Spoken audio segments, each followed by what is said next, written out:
Good morning friends. आज हम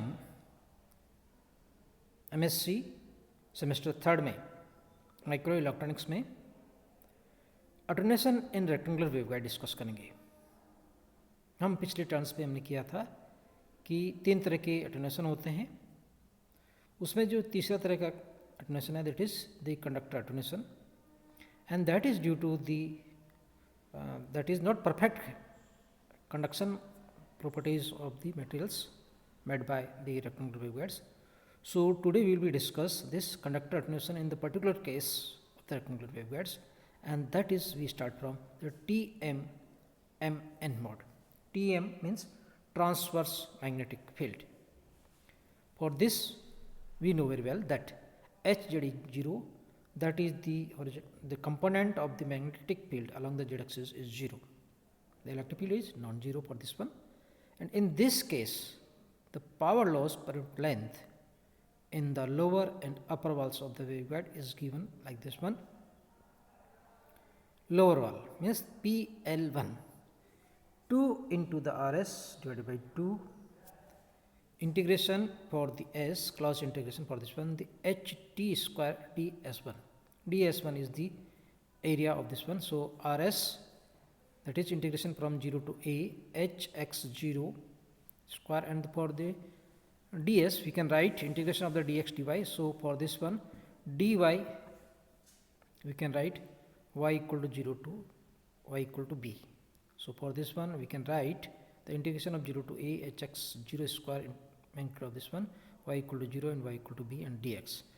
Using value hx0 we can write PL1 equal to the RS omega square epsilon square a square ky square divided by kc4, and the integration between the 0 to a sin square kxx dx. And we know very well that for this one 0 to a sin square kxx dx equal to the a by 2 होता है, तो हमने इसको integration को substitute कर दिया integration को. So the PL1, that is the power loss per unit length for the lower side of this metal, is this RS omega square epsilon square a square ky square a by 2, and that is divided by kc4.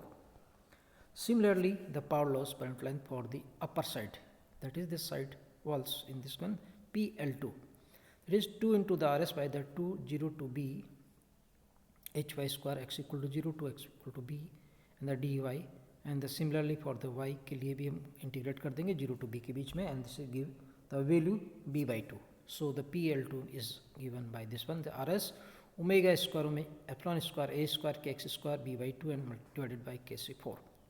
So the net power loss per unit length for this metal is given, the PL equal to the PL1 plus PL2, and that is equal to RS omega square epsilon square a square by the kc4 multiplied by the ky square a by 2 plus kx square b by 2. और हमने calculate किया है kx ky को. So the kx a लिखते हैं अपन m pi and ky b equal to the n pi लिखते हैं, तो उस फॉर्मूले से हमने सब्स्टिट्यूट कर दिया इसको, थोड़ा प्रिंट गलत हो गया. So the PL equal to the RS omega square epsilon square a square pi square by the twice kc square whole multiplied by the n square a divided by b square plus m square b divided by the a square. And the power transmitted through the waveguide is given by, हमने जो Poynting vector calculate करके दिखा था उससे हमने calculate किया था PT equal to 1/2 RS integration in between, that is the entire for the entire circle E cross H star and ds. This is the, you can say, pointing vector. So this gives 1/2 ZTM, that is the characteristic impedance for the TM mode, and for the closed loop HT square ds. and इसको हम HT को हम दो parts में लिख सकते हैं, ZTM by the 2 0 to a 0 to b x0 x hx0 square plus hy0 square dx dy. क्योंकि ट्रांसवर्स में दोनों डायरेक्शंस होगी, एक एक्स आएगी एक वाई आएगी, क्योंकि वेव हमारी जेड डायरेक्शन प्रोपेगेट हो रही है. तो जब हम एच एक्स और एच वाई की वैल्यू सब्स्टिट्यूट करते हैं इसमें, तो जो रिजल्ट मिल जाता है वो आता है P T equal to Z T M by 2 0 to a 0 to b omega square epsilon square a square ky square kc4 sin square kxx cos square ky y dx dy plus 0 to a 0 to b omega square epsilon square a square kx square kc4 cos square kx square sin square ky y dx dy दोनों तरफ हमने इसको integration कर दिया. So this on the इनका integration करके देखें तो जो रिजल्ट आता है वो आता है हमारे पास में ZTM by the 2 omega square epsilon square a square by the kc4 and the whole multiplied by the ky square a by 2 b by 2 plus kx square a by 2 b by 2. और ये हमने calculate कर रखा है kx square plus ky square equal to kc square. So integrate करके देखें, इनको सबको जोड़ जाड़ के देखें तो मिलता result pt equal to that is power transmitted per unit length ZTM by the 2 omega square epsilon square a square by the kc4 ab by 4 multiplied by the kc square. So the kc square kc4 से cancel हो जाएगा and 4 2 8 हो जाएगा. So that give the ZTM by the 8 kc square omega square epsilon square a square a dot b. So the attenuation constant of the rectangular waveguide for the TM mode is alpha c TM PL by the twice PT. दोनों को value substitute कर दें equation 6 और 7 से तो जो result मिलता है वो आता है alpha c that is the conducting attenuation constant twice rs pi square by the ZTM kc square ab multiplied by the n square a by b square plus m square b by a square. And ZTM we can write beta z by the omega epsilon. इसको हम दूसरी तरह से लिख सकते हैं and the eta where the ZTM equal to eta root of the 1 minus fc square by the f का whole square and the kc square equal to हम जानते हैं 2 pi by lambda c square होता है, ये 4 pi square by the lambda square लिख सकते हैं. So the lambda c equal to twice a b root of the n square a square plus m square b square. So finally यदि हम सब चीज़ की वैल्यू सब्स्टिट्यूट कर दें तो alpha c for the TM mode आता है हमारे पास में twice rs divided by beta eta b eta root of the 1 minus fc by f का whole square all multiplied by the m square b by a power 3 plus n square divided by m square b by square plus n square.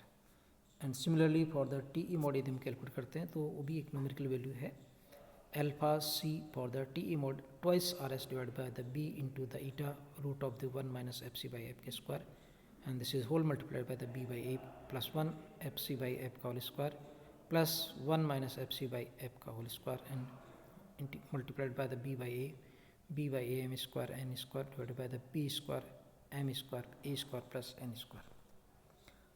If we plot the graph for in between the alpha and the frequency for the various mode, so ये इस तरह से मिलता है. a इसकी हमने लंबाई मानी थी, b ऊंचाई मानी थी, चौड़ाई मानी थी एक तरह से, और इसकी हाइट जो है वो z एक्सिस में लॉन्ग है. तो हमने अलग अलग साइज़ लिए. पहला लिया हमने b इक्वल टू 0.1 a, दूसरे में लिया 0.5 एंड तीसरे में लिखा b equal to a and जो चौथा b इक्वल टू 2a.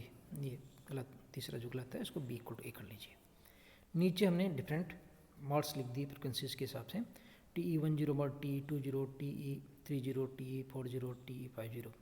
सो हमारा जो डोमिनेंट मॉड होता है TE10 इसमें मिलता है कि इसका अटेन्यूएशन सबसे कम होता है, अल्फा इसकी सबसे कम वैल्यू है. So the minimum alpha for the TE10 mode for BA equal to 1. So best shifted dimension for the shifted dimension is equal to B by A equal to the 2. जो सबसे last वाला आ रहा है उसमें ये सबसे अच्छा एक कम्बिनेशन होता है कि इसकी जो चौड़ाई है वो इसकी लंबाई के आधी होनी चाहिए. So for the TE10 mode m equal to 0 n equal to 1 हुए लिखें मान लो, तो मिलता है हमें m equal to 1 n equal to 0 change हो गया.